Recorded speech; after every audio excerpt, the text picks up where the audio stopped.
up, guys? Welcome to a late recap video of this week's episode of Wynonna Earp, or I guess I should say last week's episode of Wynonna Earp. I do apologise for it being so late, but it's up now, and the next few episodes it shouldn't be late like it is now. But yeah, let's get into this week's episode of Wynonna Earp. Oh, just a pre-warning if you guys are new to my videos, there are definitely going to be spoilers in this video, so if you guys haven't seen the episode, I do recommend watching the episode before you watch this video, because this is essentially me just like recapping the whole episode, talking about my feels and thoughts, and fangirling about it, essentially. But yeah. Alright, so we start off the episode with, like, I do have to say, Dom is she's just like, I love her. I adore her so much. But each episode, I swear to God, I fall more and more in love with her because I'm just like, oh. But we open up with Dom, goofily, her eyes, and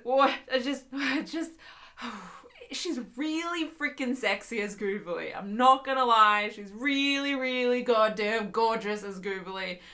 And it confuses my feels. But yeah, so Goovily is wandering out in the cold.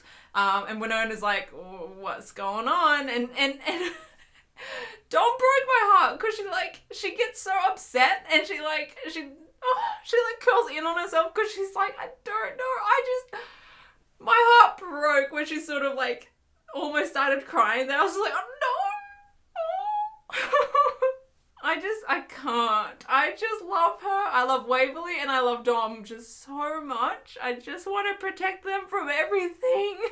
But jumping over from sad Waverly to spy Waverly, Lucado, that's how you say it, right? Maybe not. Is needing to suck up to the big bosses, so she's got a mission, and Waverly was like, oh, I can have a go. She's like, I've been looking up spy schools, which is apparently not a thing, which I'm very disappointed about.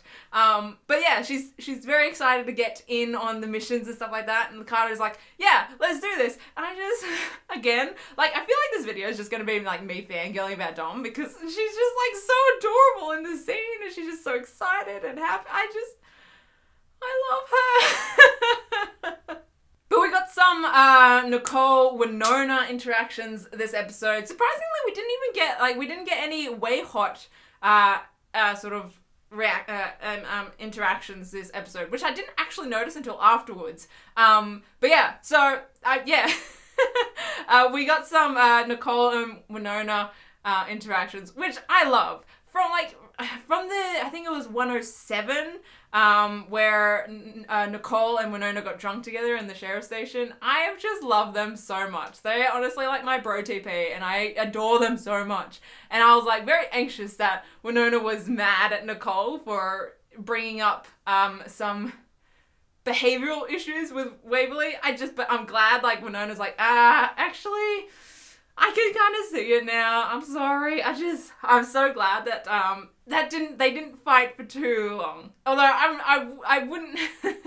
I feel like Wynonna, no matter how long Waverly and Nicole stay together, I feel like Wynonna's always gonna have this protective streak over Waverly, right? And that's always gonna trump however much she likes Nicole. Her protectiveness of Waverly will always trump that, and I'm happy about that. But I'm also happy that Nicole and Wynonna are like good and like talking, and yeah.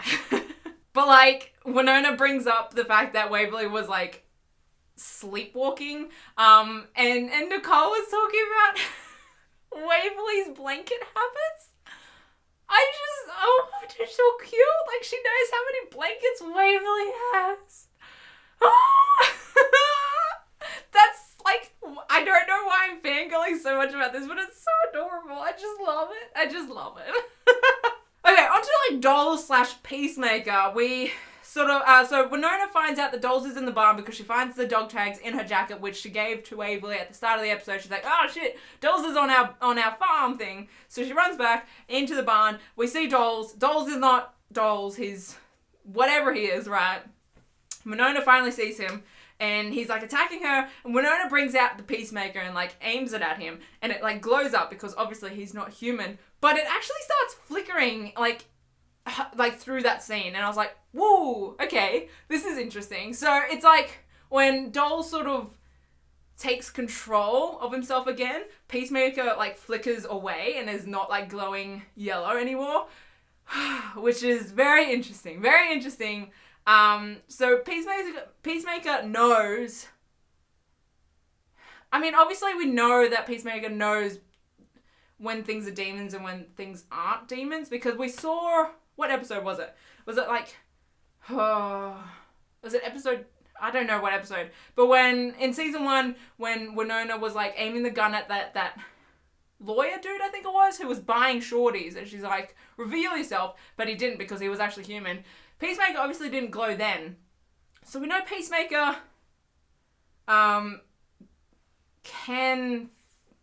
does know when things are human or not. But I don't know, I liked that it's sort of, I don't know, it's interesting because Doles is obviously not human, right? Because like he can go back and forth between his different selves. But when he has control, Peacemaker doesn't glow. So maybe it's not necessarily whether someone's human or not. I guess it depends, if it's good or evil. I don't know.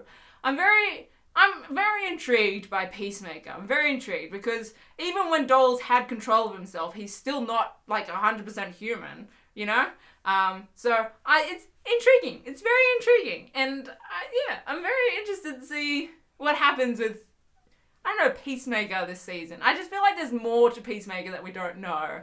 So I'm interested to see what else we learn about Peacemaker this season. But onto Waverly singing. I died.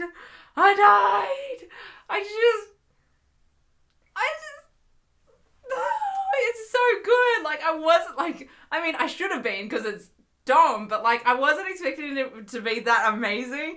And then she started singing, and I was just like, oh, okay, whew, okay, okay. It was just really good. I just liked it a lot. Okay. I really need that song on Spotify so I can just play it on repeat.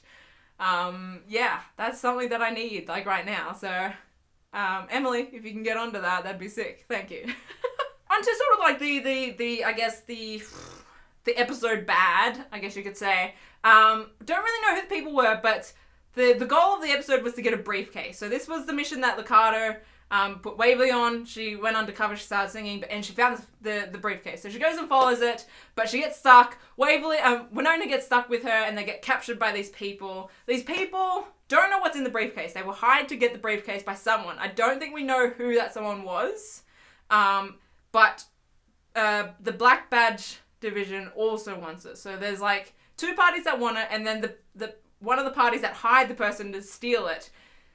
This dude wants it now because he's very intrigued because everyone's wanting it. Everyone's wanting to pay a lot for it. So he's like, ooh, I wonder what's in it. So he's curious and he wants to know what's in it. He sort of goes rogue by himself. But yeah, anyway, so Waverly and Winona get captured by this dude, and they get tied up, and he's wanting to know what the passcode is to get into the briefcase. So this sort of scene extends for a good portion of the episode, and we get Waverly talking to Winona about her, about Gooverly. So we know Waverly knows something's wrong. She's obviously pinpointed when it started to go wrong, and she's still not entirely sure what it is, but she does know that something's wrong. And so she sort of confides in Winona while they're tied up, and Winona's, I think, freaking out a little bit because obviously, it's her sister. She wants to help her.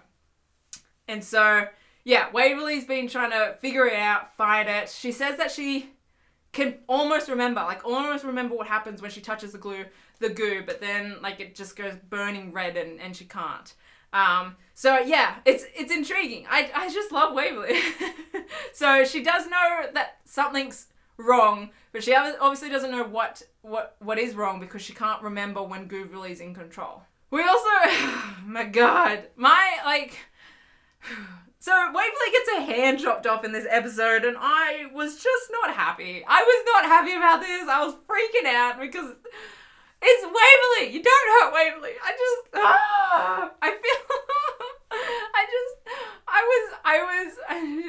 was very upset. It freaked me out. Like, I didn't know if they were gonna, I don't know, I probably probably should have like figured this out, but I was like freaking out. Like I was wondering if they were just like, I didn't know how they were gonna fix it because she needs both her hands for Nicole. I mean, what? But yeah, anyway, so she gets her hand cut off. Doc shows up to save them. Winona breaks free from the strong chick. Like she was like muscly as fuck. Did you see her? She was insane. I would not want to get on her bad side, that's for sure. But yeah, so then Winona like gets Waverly out and they meet up with Doc and Doc's like, oh fuck. And then like Groovely pops up and regens Waverly's hand and So Doc is like confused. He's like, he's thinking there's something wrong with Winona because she's imagining Waverly losing her hand, but obviously we know what's happening. And Winona's like, I think Winona's especially like, oh, okay, this is getting a bit more serious than I thought it was. Oh man. Yeah, I just, this whole goo shit is just terrifying. I don't know where it's going and it terrifies me. Okay, but jumping over to Nicole for a second, because we get sort of like a conversation with Nicole and Tucker. Not a fan, obviously. We're not a fan of Tucker, but the Gardeners are going to be a reoccurring sort of annoyance in our lives. I feel like season 2, there's like bug flying around. Yeah, they're going to be around, unfortunately. Like as much as I love Mercedes, I mean she's not actually here anymore. But the actress is here. Like I like her. She's very pretty to look at. But anyway, so yeah, Tucker. He's sort of caught on pretty quickly. I don't know if he knows about supernatural stuff, but he's caught on to some supernatural happenings pretty quickly. So like his sisters are acting weird. So like the first thing he thinks to do is go to Nicole and be like, my sisters are acting weird. You know who else is acting weird? Waverly. So there's something fishy going on and I know more than you. And he's sort of like, I don't know. I don't know what is going to happen with Tucker this season, and it's freaking me out because I hate him so much. And obviously, I feel like us as an audience is feeling what Nicole is feeling. Because, like, I think we all just want to, like, protect Waverly as well. And Tucker clearly has his eyes on Waverly. Like, it's just... So, yeah, Tucker makes me very, very, very fucking nervous. And I'm just... Yeah. But speaking of, like, Tuckers and the Gardeners, so we do get, like, a look at the Gardeners sort of near the end of the episode. The sisters are acting weird, and then they show Tucker into this room where there's 2 bodies. And I think that the 2 bodies sort of, like, it kind of looked like they had bloodied bags over their head, but I don't know if it's just, like, their head with no skin on it. It could be either or. I feel like it's them with no skin on because I think those 2 bodies on the ground sort of screaming. I don't know.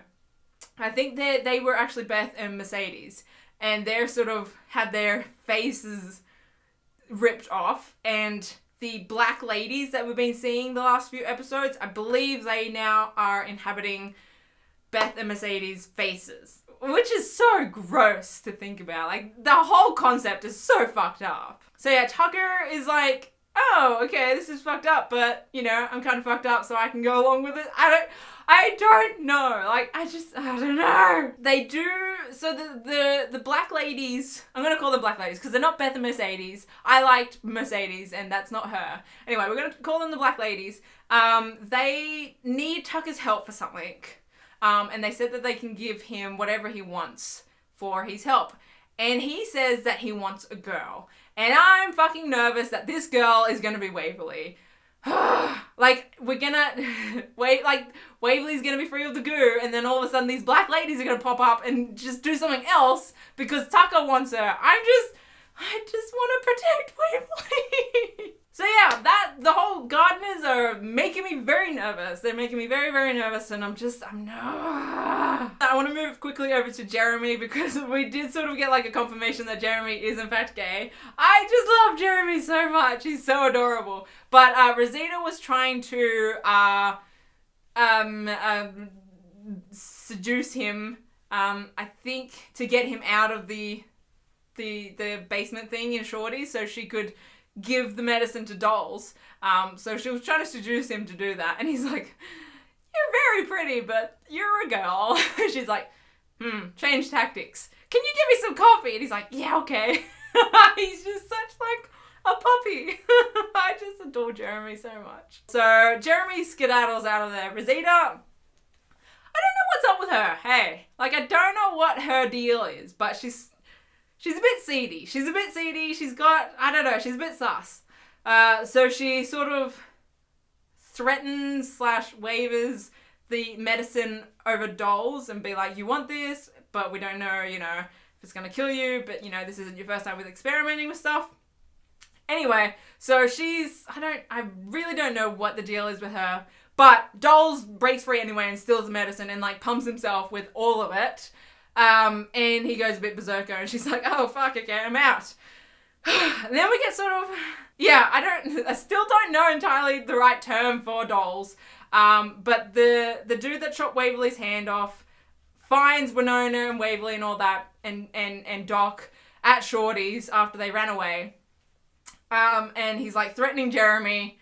And then all of a sudden Dolls pops up from the basement and he's like glowing orange, like he's like forehead is just like cracking apart and is glowing and his eyes are glowing obviously, and then he just breathes fire like a dragon. So Dolls is a dragon apparently. Like, we're going with that because I don't know the technical term for him, but he's now a dragon. Like, I was like questioning for a little bit if he was like a werewolf, but I also was not 100% convinced because we never saw teeth. I was like, if I see teeth then I'll say werewolf, but we never saw teeth. We have seen fire though, so dragon it is. I'm still very confused and intrigued by Dolls and that whole experimentation that they did with the Black Badge agents. Hopefully, I'm assuming we're going to hear more about it and figure out, we get more details on it, so yeah, hopefully. Okay, moving on to the last scene of the episode. I have some feels about this scene. So, we've got some goo transferring happening between Waverly and Winona. Let's first talk about how Gooverly is like, I'm sick of being in Waverly because Waverly is too strong. Like, she keeps on fighting me and I'm not having fun. So she clearly wants to transfer bodies, which, my baby, Waverly is so strong. She's too strong for a demon. I love that. Also, there was a theory going around, which I'm kind of on board. There's been a theory going around that Gooverly tried to transfer to Nicole during that kiss at the reunion hockey game. You know when Gooverly pops up after seeing the shiny trophy, turns around, kisses Nicole, and then she's like not good enough. There's a theory going around that Gooverly tried to transfer then, but was saying that Nicole wasn't good enough either. Not sure if it was because Nicole is too strong as well, or for other reasons, but I'm on board that theory. I kind of like that theory, because that not good enough sentence makes a lot more sense with that theory than just you don't want me to kiss you in public, that's not good enough. It makes more sense with this theory, so I'm on board that theory. But onto the fucking actual transfer, Gooverly kisses Winona to transfer the goo over to Winona. And I fucking hated this so much. So much. First of all, I don't understand why you have to kiss someone to transfer this goo when Waverly got it in the first place by just skin contact. I don't know why they need a kiss now. Like, why can't it just stay with skin contact? That doesn't make sense to me. Second of all, why the fuck did Winona let Waverly kiss her? Like, why didn't she, when Waverly was getting, Gooverly was getting up close, be like, excuse me, what the fuck? And just, back away. Instead, Winona just stands there and lets Gooverly kiss her so willy-nilly. No fighting. Winona actually closes her eyes and stuff. It was so fucked up. I don't understand it at all. I don't understand why Winona let that happen so easily. Why? And then afterwards, the fucking goo Winona strokes Waverly's leg / hip, and I can't. It's so gross. It's so gross. I'm not a fan. I'm not a fan at all. I can't. No. It's not a good time. Not a good time. Yeah, so I think that's my feels. I think that's the whole recap video. That'll be it. I'm still not over that last scene. It's so fucked up. I hated it so much. Why? Anyway, okay, so I hope you guys enjoyed this recap video. Again, I do apologize for it being late. My reaction video should be up for those of you that are patrons. It should be up right now. So if you guys want to go check out my reaction video to that, that'll be up. These Winona Earp videos will be going up on the usual days from now on because they were late this week because I was away this weekend. But no plans to go away in the near future, so we should be good for a good while. Okay, I think that's about it from me. I will see you guys in my next video. Okay, bye.